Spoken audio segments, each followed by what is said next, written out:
Hello everyone, this is FilibusterFox, and I am taking a quick look at the Star Wars collection available on Steam on sale this weekend, starting September 15th this weekend, 16th being the Friday, until Monday the 19th. Yes, Monday the 19th, about 10 Pacific I believe it is, or 10 Central, something like that. Around noon on Monday is when the sale will be available to. And for the duration, the entire complete package is 50% off, normally $99.99. It was now $49.99, so that's a pretty good deal if you don't have any of the games. A few of the games in the individual package are on sale. Looking at Star Wars Battlefront 2 is normally $9.99. It's now $4.99 for the sale. Republic Commando, the same, $4.99 on sale. $10 normally. Knights of the Old Republic, again, $5 on sale, $9 normally. So those three are available for sale prices during this as well. The rest are their normal price, but the packages all half off. So since I don't have a lot of these games currently installed, the only ones I'm actually going to show in this video are Knights of the Old Republic and Battlefront 2, the two with asterisks next to them, asterisks, for what you're seeing on the screen right now. I promise you the screen won't be up too long, but I'm going to quick touch on each title before we go into the gameplay. So first up is Dark Forces, one of the oldest games on the list, if not the oldest, and it's an original first-person shooter from way, way back. I want to say late 90s, and it's pretty standard. It's just first-person shooter. Very old, but pretty good story, and fun gameplay. I enjoyed the whole Dark Forces / Jedi Knight series immensely. Very good story for all of them. If you haven't played any of them, and you do pick up this package, I do recommend you do them in order. Even though Dark Forces is a really old game, it is still a fun, good game that I kind of want to reinstall and play now. I might get the package. Okay. Well, I already own most of these games. I just don't have them installed. They're all on CDs in random places, and I don't want to find them all to make this video because it would take far too long and I wouldn't get this video out this weekend. Alright, so Jedi Knight Dark Forces 2 is the follow-up to Dark Forces. That's when you get to use lightsabers and stuff like that, and it starts getting lightsaber combat in with like a movement like in third person. If you are moving right when you hold the swing, you'll do a certain move, that sort of thing. I believe. I don't remember the system too well because it did evolve over the series, but it had a very good lightsaber combat system, at least by the time Jedi Outcast came out. I believe Jedi Knight had a pretty decent one. I remember it being a lot of fun at the time, and I played it a whole lot. I ran a server, I did some mods, all this, way back when. Very fun game. I spent a lot of my youth doing that. Mysteries of the Sith, if I remember correctly, is kind of an expansion follow-up to Dark Forces 2. I do not remember if it requires Dark Forces 2 to play. You'll want to verify that before you buy it, if you buy it separately. But it continues on the story. Like Mara Jade and stuff get in there. Very good storyline, same sort of gameplay. Jedi Knight 2 Jedi Outcast follows up on that and continues the same storyline, as well as refine some of the mechanics and gameplay. It starts to become more of a modern game. Modern, roughly, like 5 to 8 year old modern, not, Call of Duty modern. Jedi Academy, being the most modern of the games, takes where Jedi Outcast left off and improves upon it some more, adding in dual sabers and the double-bladed saber that Darth Maul had in The Phantom Menace. You can now use those in that game. I do not believe those were in Jedi Outcast, but they may have been. It's the most refined one, and it once again continues the story. You no longer play the same main character, but the main character is referenced to as well as the events of the past, I believe. Alright, Starfighter, I do not know much about, really. Let me just look at the Steam description while I'm recording this. Let's see, Star Wars Starfighter. It's obviously a flight game. Let me just look at. You can fly 3 starfighters. It is set in the Phantom Menace era, where you can fly a Naboo starfighter, Nimble Guardian Mantis, and Lethal Havoc. So, okay, it takes place around Naboo. So it's that. It is both in the ground and in space.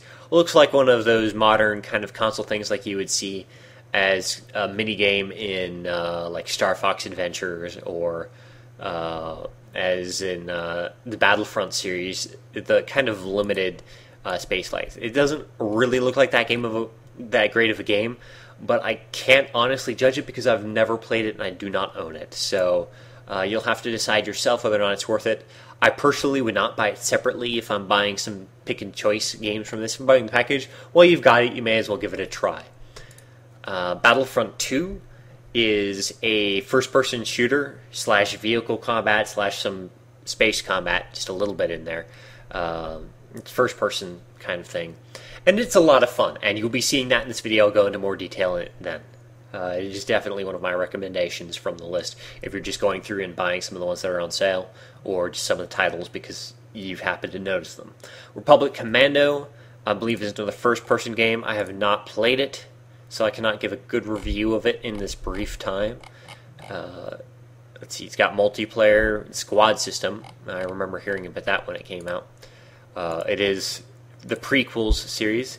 Graphics look fairly fancy, as it came out in 2005, so it's not that bad of a game looking. I think I played the demo. I wasn't particularly impressed with it at the time, but you know, demos are kind of hard to come by.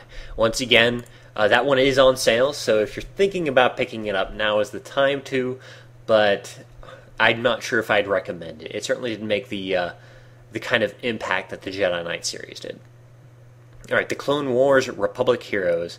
I've never actually heard of this game. I just see it on sale here.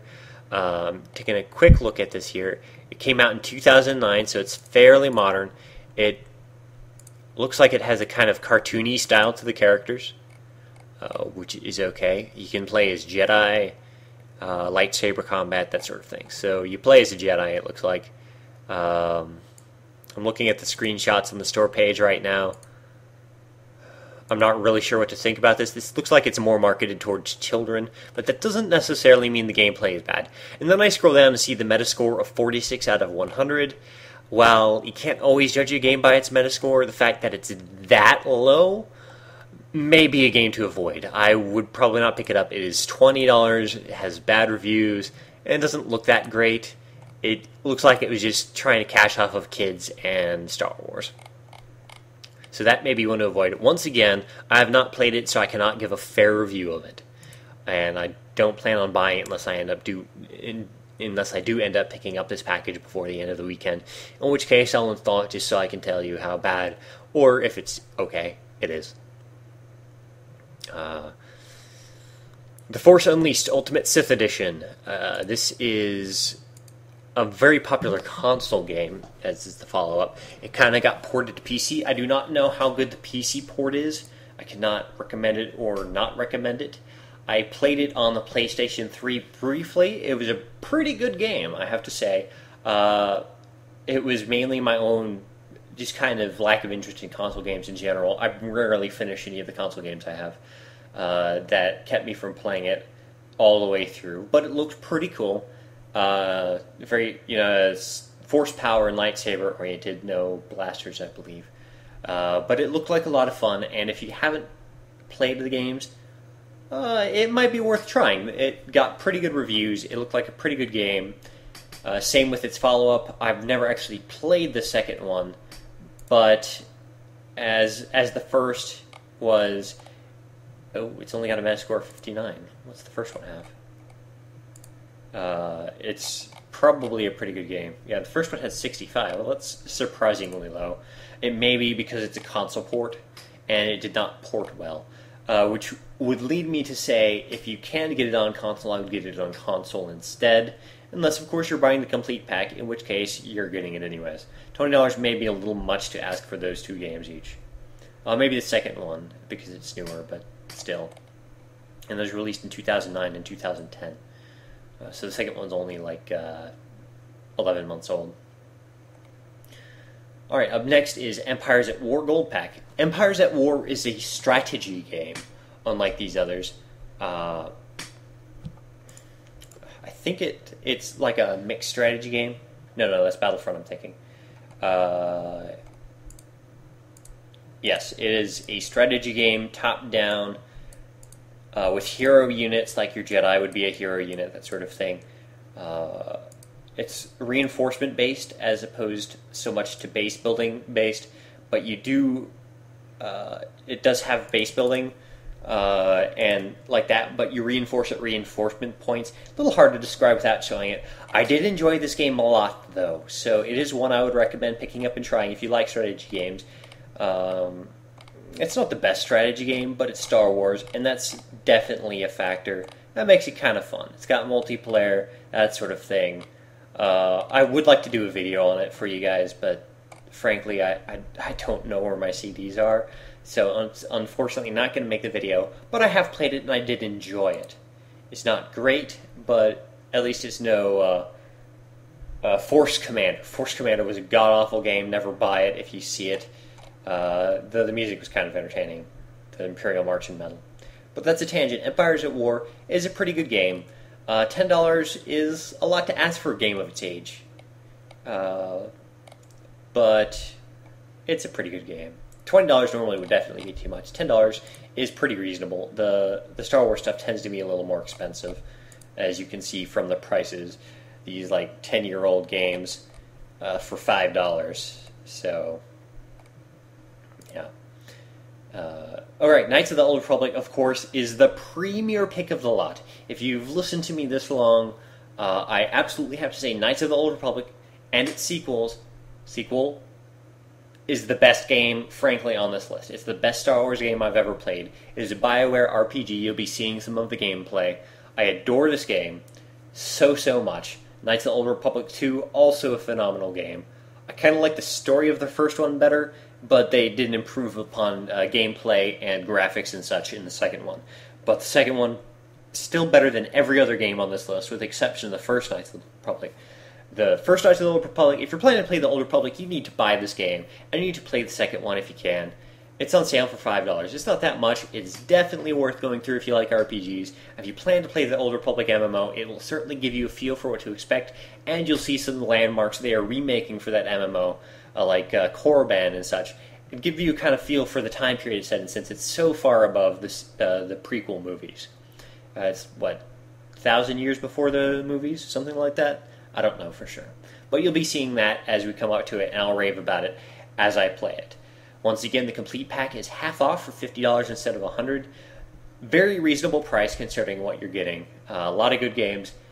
If you buy them piecemeal, you probably spend about the same getting the good ones. The Jedi Knight series is a little expensive piecemeal. It's a little hard to justify getting it. But if I did buy them piecemeal, I would pick up Knights of the Old Republic, Empires at War, Battlefront 2, and all of the Jedi Knight series, including Dark Forces 1, which would come up to, at normal prices, $20, $30, $40, $50, $53, so minus 10, so $43. So you would save a few dollars, but the Force Unleashed games come in there too, so that kind of draws it over. If you didn't want to get like Old Republic or Battlefront 2 because you already have them, or they just don't interest you, that would also decrease the price some more. So bear that in mind. It may be cheaper for you to buy them piecemeal, especially if you're just looking at the ones that are on sale. But that Jedi Knight series is really too good to pass if you're looking at getting more of them. I highly recommend them.